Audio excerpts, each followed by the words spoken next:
My mother-in-law's water faucet broke, and instead of calling a professional plumber, she called me. But first, she complained to my wife about the mountain of dishes in the sink and that she was annoyed by it. I know a lot about plumbing. So many people call me for help when something goes wrong and breaks. My wife told me to go fix a faucet at her mother's house. It was my day off, and I just wanted to relax in front of the TV. "What do I get for this?" I joked.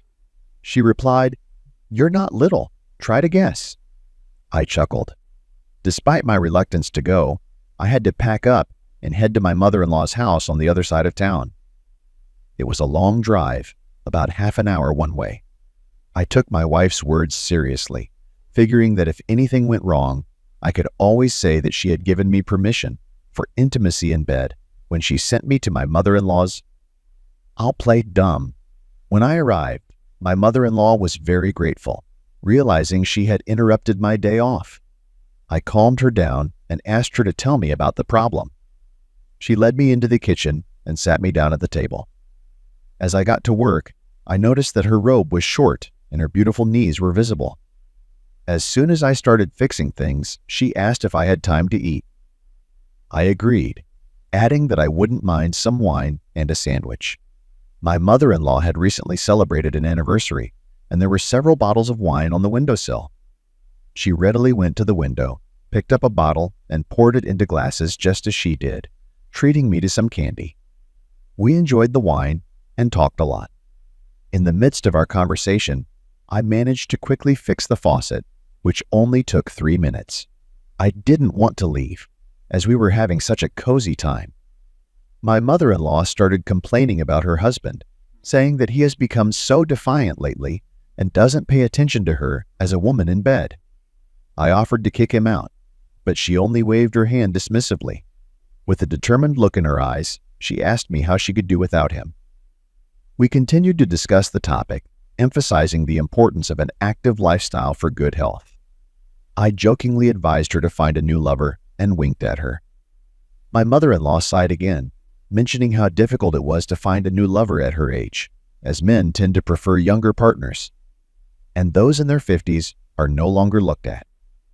I reassured my mother-in-law by paying her a few compliments on her looks, especially her beautiful legs. She looked pleased and blushed slightly. We drank more wine, and then we chatted. I jokingly pretended to be infatuated with older women and not interested in younger ones. My mother-in-law laughed and playfully scolded me. The wine had definitely had an effect. I stood up, kissed her, and we ended up lying on the couch. So much for fixing the faucet. After spending some more time at her place, I returned home. At home, my wife asked, "Why do you smell like alcohol?" She sniffed suspiciously at my clothes. "I just ran into a guy I know. I just stopped by for a few minutes." "Did you fix my mom's faucet?" she asked again. She's always so nosy. "Yeah, I fixed it," I replied, feeling annoyed.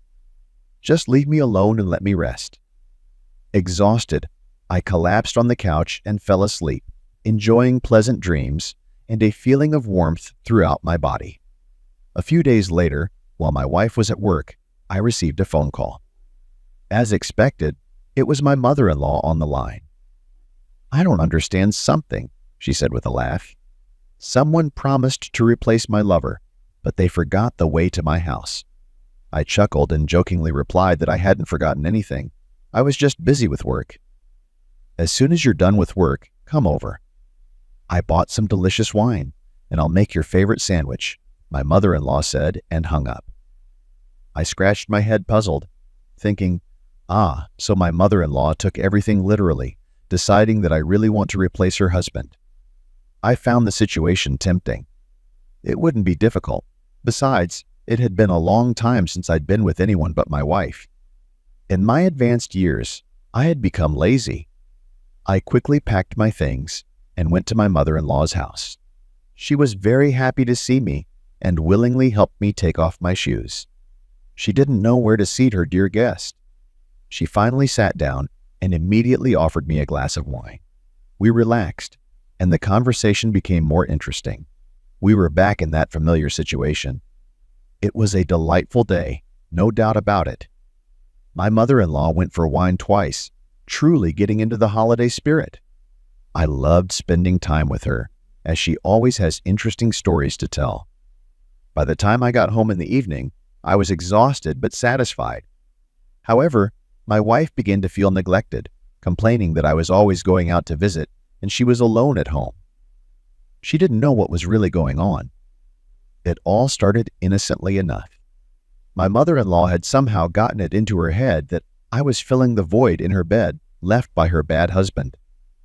She took my playful banter too seriously. That's the thing about women, they tend to get carried away with their fantasies.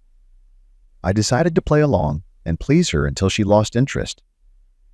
It was a win-win situation for me. The more I indulged her, the more I enjoyed it. Everyone knows that old saying. She even managed to pique my curiosity. I didn't forget about my wife, although she had to take a back seat for a while. After a month of constantly running errands for my mother-in-law, I started to feel overworked and got a little bored with the routine. I needed a break. But my mother-in-law had other plans, and she practically dragged me to her place, unwilling to take no for an answer. She even called my wife and asked her to send me over because the faucet in the bathroom was leaking. My wife handed me the phone with a submissive look. I couldn't refuse after all.